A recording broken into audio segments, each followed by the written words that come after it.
Welcome back to the Michael Cohen Show on our journey, our continued journey to 250,000 subscribers. So thank you to all who continue to subscribe. This is not the time to unsubscribe. It's the time to subscribe because there's so much to talk about. And at least you get to hear it from somebody who actually knows what they're talking about.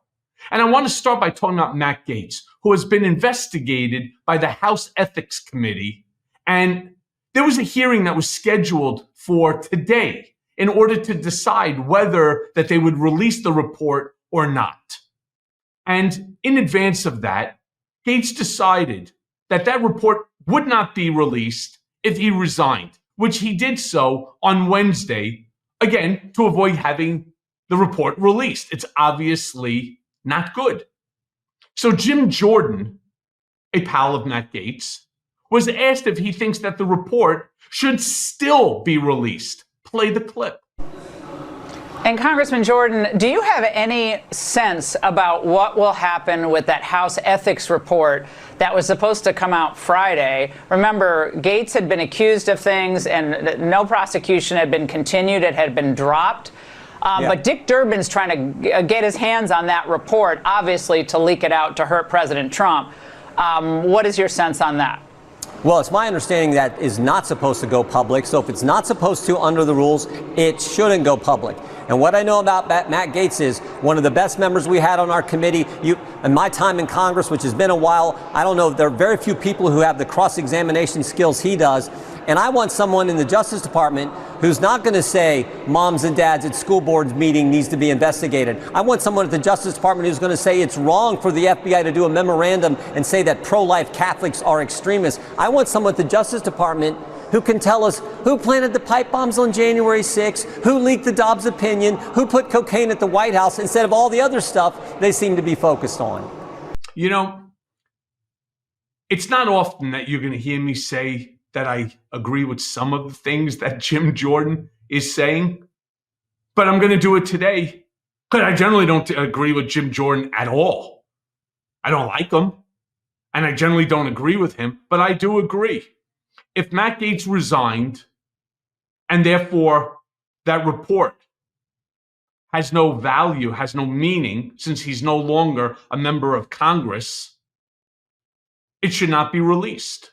I'll also go ahead and say that if there was no investigation that went further, it should not be released. I'm going to say one more thing, that if in fact that the rules do not permit that report to be leaked, it should not be leaked. We have to stay within the rules. You have to follow the rules. Otherwise, why have anything secret? There's no point. Whether you like to hear what the salacious shit that it probably contains, that we do for our own prurience. That's not what this is supposed to be about. This isn't a Kardashian reality show. This is our government. So whether you like Matt Gaetz or you don't like Matt Gaetz, if the rules say it doesn't get released, it should not be released. And again, I know people are anxious to see it. They're curious as to what the investigation said. But if the rules say you don't release it, just don't release it. Because then if you're going to release that, well, why are we still not in possession of the JFK assassination documents, right? I mean, it's the same thing. Either follow all the rules or follow none of them, plain and simple. Look, I'm still 4.5 years trying to get my FOIA documents. Everything is a pain in the ass, but just follow the rules. Now, this is what the new Republican leader of the Senate, Senator John Thune, had to say about Matt Gaetz. Play that clip. And finally, just back to those appointments. Do you think Matt Gaetz can get through?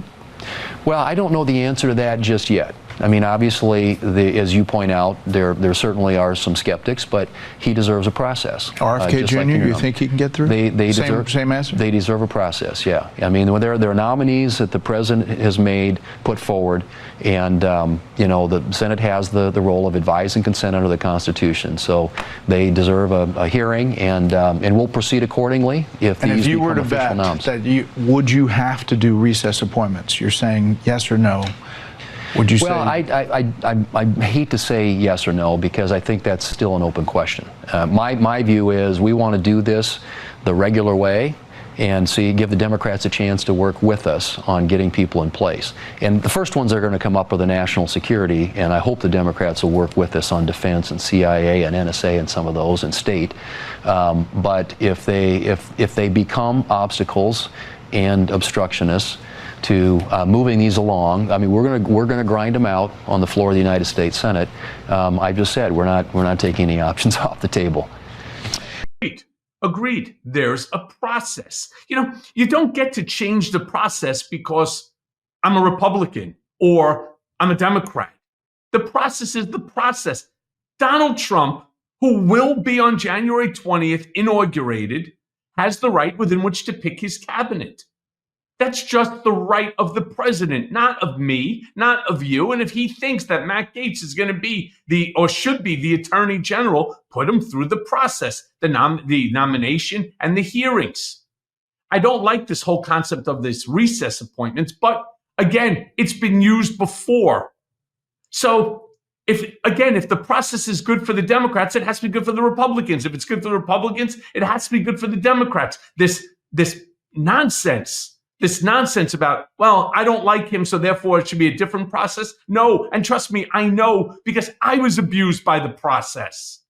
Then, of course, they ask Alina Habba on Fox News, of course, where she's asked about Matt Gaetz. Play that clip. I want to start with Matt Gaetz.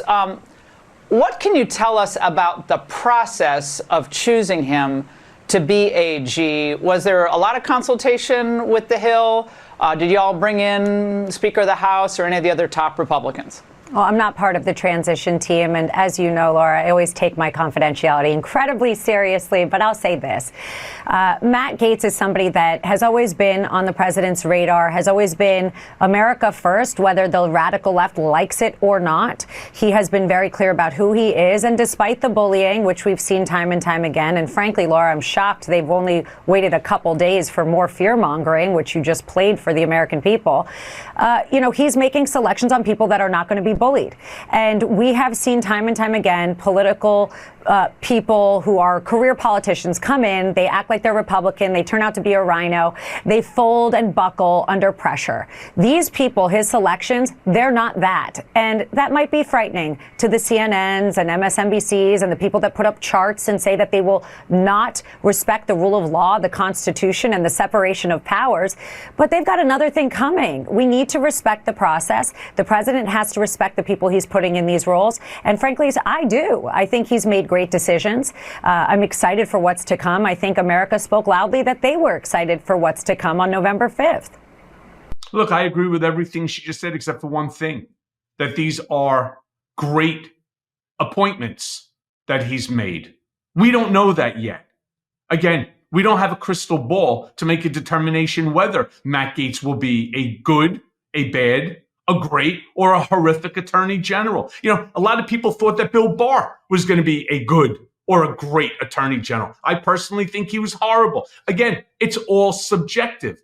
But the fighting, the language, the vitriolic, the rhetoric that's going on with each and every one of these appointments as if it means anything. It's just filler time for press. That's it. Oh, Matt Gaetz this, Matt Gaetz that. As far as I'm concerned, wait for the hearings. And I assure you that hearing of Matt Gaetz is going to be one of the most televised hearings of all time. But then Alina was asked if Trump would ever consider pulling nominations if there was pushback from within the party. Play that clip. Now, is there any circumstance under which do you believe, after working with President-elect Trump for as long as you have, that he would consider pulling a nomination if he thought it was doing greater damage to his fantastic momentum that he obviously has? President Trump, I don't think, would nominate somebody and put them on the front running if he wasn't going to stand behind them. As somebody who's worked with him extensively, these are not people that are new to politics. These are not people with new dirt and information. He knows who these people are. He's gotten to know them closely, so have I, and they are amazing people. He's not being bamboozled in any way, and he doesn't also buckle to pressure, and we know that about President Trump. He'll fight for his people, and I think you should expect that. He's selecting people that he knows are going to do the job correctly. And frankly, we do have the Senate. And I'm sorry, but the American people voted this, and they voted for change. And that's what we're going to have. And it's going to be the most epic change. He's got a lot to fix from the damage that we've gone through, and we have to do it quickly. Turn the rocks over, Alina. Everyone needs to see what's underneath the rocks. Exactly. No, turn the page. Alina, you also... Yeah. Let me say, I can't believe I'm going to agree again with Alina. I'm almost stunned myself. The American people elected their representatives. And yes, the Senate is now controlled by the Republicans. And so do I think that he's going to pull the nomination? Absolutely not. Absolutely not. There's a reason why he gave that position or wants that position to go to Matt Gaetz. Again, my friends, only time will tell. This is all filler right now that's going on. We don't have any choice into what's going to end up as our government or not. We made the choice in terms of who to have as president of the United States. It's the president of the United States that picks his cabinet. This is not rocket science. Shit, we learned this in like third grade history or social studies.